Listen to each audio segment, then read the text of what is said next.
بسم الله الرحمن الرحيم الصلاة والسلام على سيدنا محمد وعلى آله وصحبه وسلم تسليما كثيرا وبعد. أمسينا وأمسى الملك لله رب العالمين. اللهم إنا نسألك خير هذه الليلة، فتحها ونصرها ونورها وبركتها وهداها، وأعوذ بك من شرها ونعوذ بك من شرها وشر ما فيها وشر ما بعدها. يا رب لك الحمد كما ينبغي لجلال وجهك وعظيم سلطانك. رضينا بالله ربا وبالإسلام دينا وبمحمد صلى الله عليه وسلم نبيا ورسولا. اللهم علمنا ما ينفعنا وانفعنا بما علمتنا وزدنا علما وعملا وإخلاصا وتجردا وتواضعا يا رب العالمين. Inshallah, tonight we will start dealing with the fasting. Inshallah, we already talked about the philosophy of fasting, because the philosophy means the why and the importance and so on, that when we do things, we do it with the excitement and we are inspired and we are looking for the pleasure of Allah and the reward, number one, not anything else. We are doing this as a worship, and this excitement that gives meaning to the worship. When you are excited, and you cannot excited unless you know why you are doing what you are doing. Now we're going to come to the second part, inshallah, is how to do. But still, subhanAllah, always, I believe the foundation of the why, is almost 90% of the process. After that, we're going to talk about the rules of fasting in Ramadan and what nullify fasting and what does not. And this you can memorize them, inshallah, in 1 hour and you are done. And you will be expert in how to do it. Like people in Al-Hajj, they've never been in Al-Hajj and they are panicking. When they go there, subhanallah, after the first day or second day in Mecca, they become expert. They will tell you how to do tawaf, what to say. And it's easy to memorize that stuff. It just needs somebody who knows how to read and understand. But to know why you are doing Al-Hajj, what's the philosophy of Al-Hajj, why this or why that and this, that takes a lot of knowledge, a lot of understanding, a lot of thinking. And when you start having the why, subhanAllah, the worship, it becomes not easy in the beginning, because you want to concentrate and but you're going to have quality worship. That's why sometimes I'm surprised after Friday prayer, you see somebody after we finish the prayer, the Friday prayer, he makes 12 rak'ah in less than 10 minutes. How you do it? Because the issue is just formalities and movements of the body. But the heart and the mind are not there. And what gives you the reward and what gives meaning to the ibadah when your mind and heart are present. So fasting is one of the pillars of Islam. We know the pillars of Islam are 5. Islam is built on these 5. One of them is fasting. And subhanAllah, if you look these 4 pillars, the prayer, because the other one is what you say, the shahadatain, or the 2 testimonies. But when we come to the prayer and zakat and fasting and hajj, you see something unique. That Allah subhanahu wa ta'ala, the goal of sharia, my brothers and sisters, and please, really these things makes you love Islam and enjoy the worship. There is a huge difference between doing the worship and enjoy the worship. You enjoy it when you know what I'm talking about. The goal of Sharia is what? And Sharia, as I said, starting from the prayer till the end of the books of fiqh. That is the law. The Sharia is to pull us from our ego. It's not what you want. That's why sometimes somebody might do ibadah, a worship, and he might not get anything because he's doing it because he loves it. It feels good for him. He likes it. That's why the companions, they were tested with severe tests until some of them, the early Muslims, they left Islam. And the first test, and that was very strong and tough test, when Allah changed the Kaaba, the Qibla. You know, for Quraysh, the people of Mecca, it will be awesome if they are told, pray, okay, and pray toward the Kaaba. Because the Kaaba, this is their house, that is their heritage, that is their prestige, that is everything for them. But Allah subhanahu wa ta'ala wants to pull them from worshipping themselves to worship Allah. And He said, I want you to pray, but the Qibla toward Palestine, Jerusalem. Some people left Islam.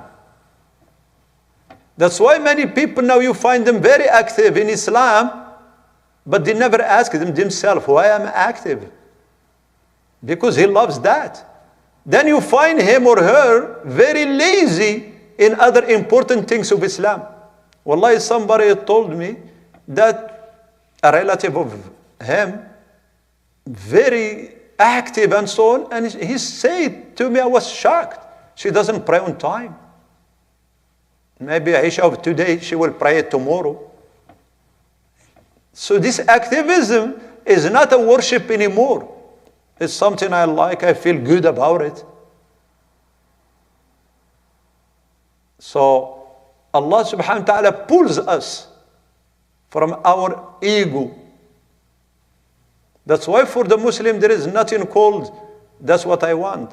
And that's what sometimes we do with good intention, even as leaders and so on. We tell people, okay, tell us what you want to do. What do you mean tell us what you want to do? That's wrong. Because everybody is going to do what they want. And now this is not a worship anymore. They might lose the reward. But the Muslim, he should be asked, there is something needs to be done. Who's ready to do it? And the person himself asks, what needs to be done? Because sometimes there is an area of Islam, it's already covered with a lot of people. But people excited, they want more people. While there are other areas that nobody is there. And it becomes like the body. And I'm going to speak about this more, inshallah. And this is called understanding the fara'id. It's like when you go to gym and you work with on an arm. MashaAllah, you lift weight. But the other arm, you don't do nothing. What happened? How are you going to look? This one is the muscle and so on. You look ugly. But the right thing is to keep every part of your body worked out and get the size that it deserves. Does not mean everything should be exactly the same. No, the thighs are bigger than the arms, for sure. So Allah subhanahu wa ta'ala, He diversified the worship. So we find the prayer, subhanallah, for instance, is a physical. There is nothing else. It's physical. And Allah, He knows there are some people loves that. But Allah subhanahu wa ta'ala wants us to worship Him, not to worship ourselves. Then He come up with something else. Zakat. Zakat is financial. That's why you find people praying 1,000 rak'ah. Easy. But it's hard for them to give $1. Then Allah subhanahu wa ta'ala diversify it. That's why you see the struggle of zakat. And there are some people, easy for them to give $10,000, $20,000. I know people. But it's hard for them to pray. And if they pray, they don't pray on time. And there is no sunnah, there is no nothing. Subhanallah. And Allah wants us to be Muslims, to surrender ourselves. Wherever Allah wants you, you have to be there. And we need to pay attention because this is very, very delicate issue if you don't pay attention. One man, he said, subhanallah, about himself, from the early Muslims, pious person, He did Hajj many times, walking to Mecca. Imagine walking to Hajj. And mashallah, he does it every year. And he is very excited, so happy. And people are impressed. How he find out that really what he was doing is nothing? He said one day, and he is living with his mother. And his mother, she lives upstairs and he lives downstairs. And she asked him to get her some water. And he said it was too heavy for me. And I feel a little bit like not happy with that. I gave her the water. And when I come back, I said, wow, you go to Mecca walking. And this and that. And it takes from you months maybe. And to give water to your mother upstairs, you have problem? It means that Hajj was not 100% for Allah, it's for the ego. So Allah subhanahu wa ta'ala pulls us. Then comes Hajj, for instance. Hajj is both physical and financial. Then sometimes these three you are giving. Prayer, zakat and Hajj you are giving. And fasting, you are depriving yourself. Subhanallah. It's easy to be patient when you don't have. If you don't have nothing to eat and you are hungry, you're going to be patient.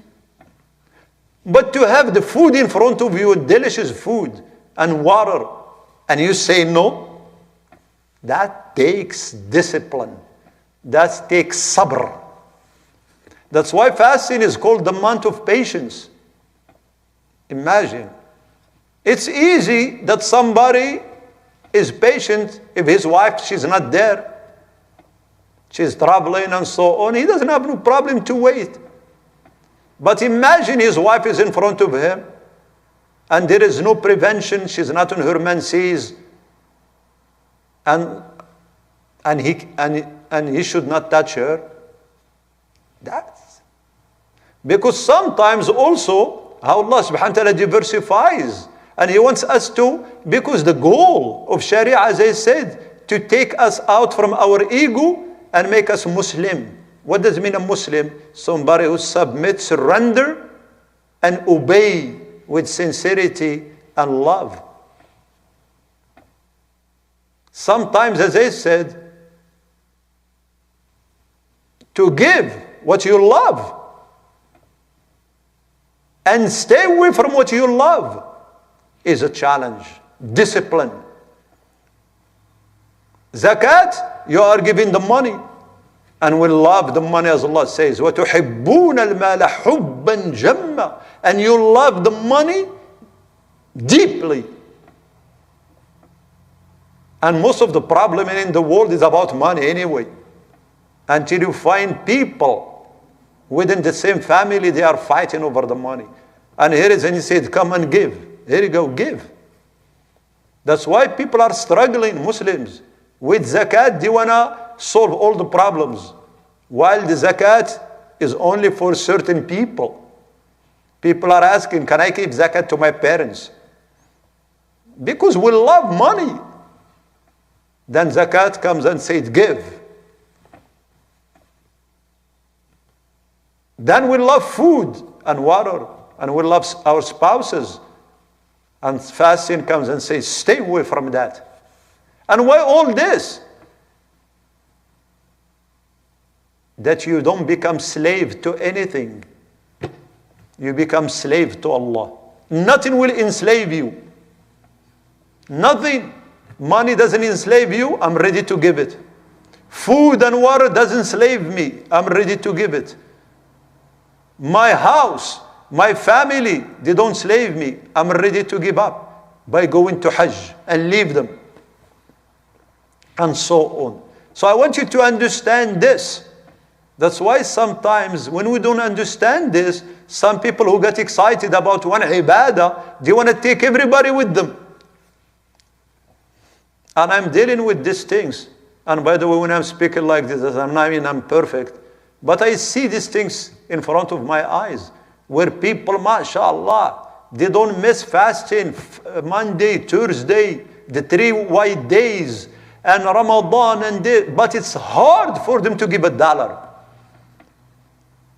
to help, even with their relatives, and they have. And there are some people, mashallah, they are generous like an ocean. Thousands, hundreds of thousands they give. But it's hard for them to pray 2 rak'at to Allah subhanahu wa ta'ala. And so on. So we need to understand this philosophy. It helps us a lot. It helps. And subhanallah, because of the severity of each one of them, Allah subhanahu wa ta'ala, how He put them. The prayer is 5 times a day. Because the prayer combines all of them, by the way. What is prayer? Prayer, you give up the money, and you give the food, and you give up everything in the prayer. Because how you make money? By time. You spend time and effort. So when the time of prayer comes, you have to leave everything and come to the prayer. So you are not only giving the money, you are giving the source of money. And during the prayer, you don't eat, you don't drink, you don't have any relationship with your spouse. And subhanAllah, imagine what kind of a human being will you be if you are free. You are free slave. You are only slave to Allah. Many people, they think slavery, it's gone and this. Yeah, the physical slavery is one form of slavery. And by the way, that is the simplest slavery.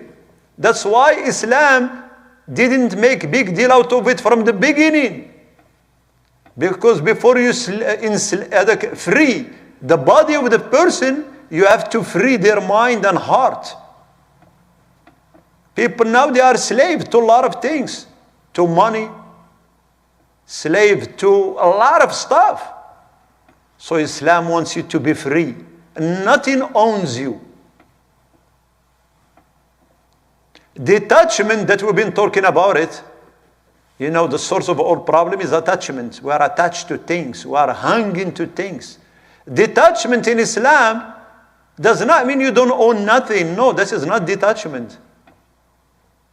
Detachment in Islam does not mean you don't own nothing. It means nothing owns you. And there is a huge difference between the two. Nothing owns you. The only one who owns you, your Creator. And He has to, because He is your Creator. That's why when there is a calamity, what do we say? Inna lillahi wa inna ilayhi raji'un. To Allah we belong. But people, they are slaves to a lot of things. So the philosophy of these pillars of Islam is to free you. Free your heart. While the pillars of Iman, and we talked about this a long time, the purpose of Iman, the 6, and we have here 5.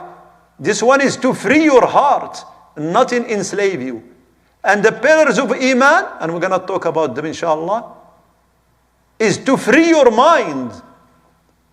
And nothing enslaves your mind. No superstition, no this or that, nothing. They are here to free you, subhanallah. And you become slave to Allah. Nothing. The future doesn't enslave you. The past doesn't enslave you. Nothing. And the only one who has the right to enslave you, he has the right. And there is no problem with that. Is your Creator, which is Allah subhanahu wa ta'ala. But people, subhanallah, they don't benefit from these tools of freedom.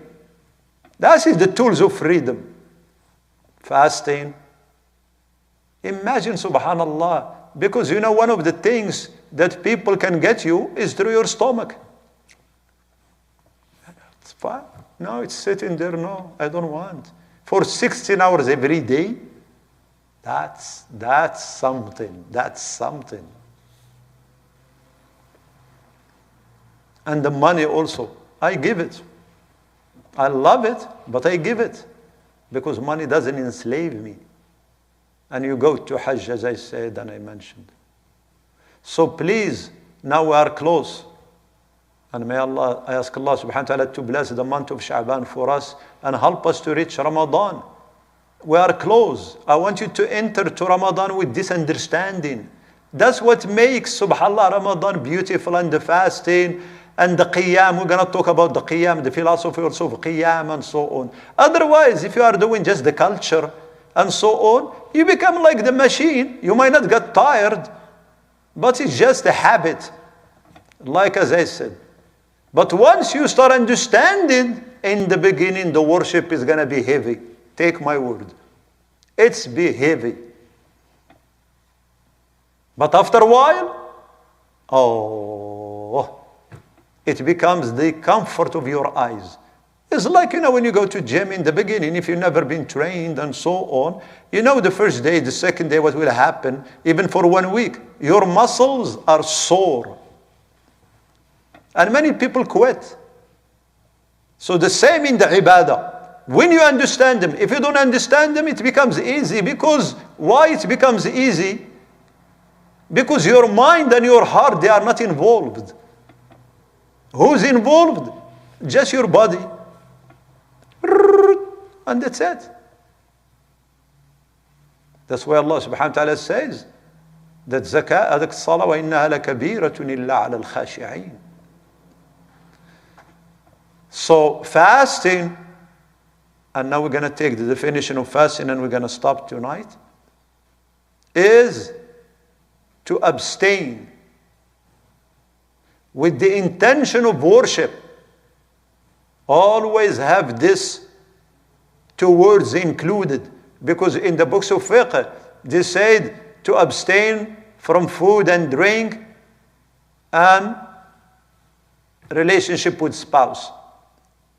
No, always we have to make in mind with the intention to worship Allah. It's a worship and nothing else. That is my primary goal, to worship Allah subhanahu wa ta'ala. From abstaining from the food and drink and spousal relationship from dawn till sunset. And this is the minimum form of fasting. Because fasting is levels. And also that my limbs are fasting, not only my stomach, my tongue, my eyes, my ears, they are fasting also. And number 3, 4, higher, my heart and mind are fasting also. And we can achieve that. Just get the knowledge, inshallah, and you will do it. From dawn till what? Till sunset. The scholar differ on the second condition. That is the first condition. And number 2 condition, even though I included there, but I need to make it specific, is the intention. Before Fajr. When it comes for Ramadan, it has to be before Fajr.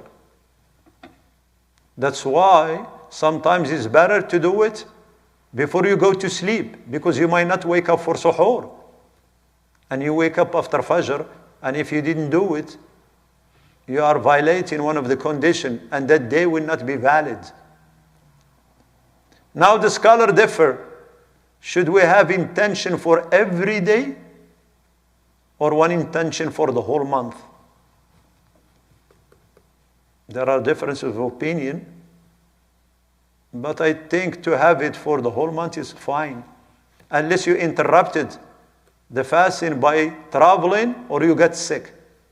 For instance, if you travel for 3 days during Ramadan and you didn't fast and you came back, it's good to renew the fast, the intention for the rest of the days left. So these two, that's it. That's what you need. Alhamdulillah. Now we're gonna talk about what will nullify the fasting. And there are a lot of things that does not nullify the fasting. Like people asking about injection or taking blood. It doesn't. Taking inhaler, no problem. So we're going to talk about all these things, inshallah, until we are clear now about the rulings of fasting, inshallah, because we want to know that knowledge, as I said. And now we are left with, I think, 20 days or something. For those who missed some days in the last Ramadan, you have to do it now. If you wait without no reason till next Ramadan is already here, you are committing a sin. And some people, they said you have to make it up with a kafara. You have to pay a ransom. Every day you make it up and you feed one poor. But try to do it now before the time comes for the next Ramadan. We ask Allah subhanahu wa ta'ala to bless for us the month of Ramadan, to bless the month of Sha'ban and help us reach Ramadan. اللهم اقسم لنا من خشيتك ما تحول به بيننا وبين معصيتك ومن طاعتك ما تبلغنا به جنتك ومن اليقين ما تهون به علينا مصائب الدنيا ومتعنا اللهم بأسماعنا وأبصارنا وقواتنا أبدا ما أحييتنا واجعله الوارث منا واجعل ثأرنا على من ظلمنا وانصرنا على من عادانا ولا تجعل مصيبتنا في ديننا ولا تجعل الدنيا أكبر همنا ولا مبلغ علمنا ولا إلى النار مصيرنا ولا تسلط علينا بذنوبنا من لا يخافك فينا ولا يرحمنا اللهم ارفع مقتك وغضبك عنا ولا تهلكنا بما فعل السفهاء منا اللهم إنك عفو تحب العفو فاعف عنا اللهم انصر الإسلام وعز المسلمين واعل بفضلك كلمته الحق والدين اللهم ول على المسلمين خيارهم وقو شوكتهم ووحد كلمتهم وردهم ونحن معهم إلى دينك مردا جميلا واحفظ بلادهم واجعلها بلادا آمنة مطمئنة يا رب العالمين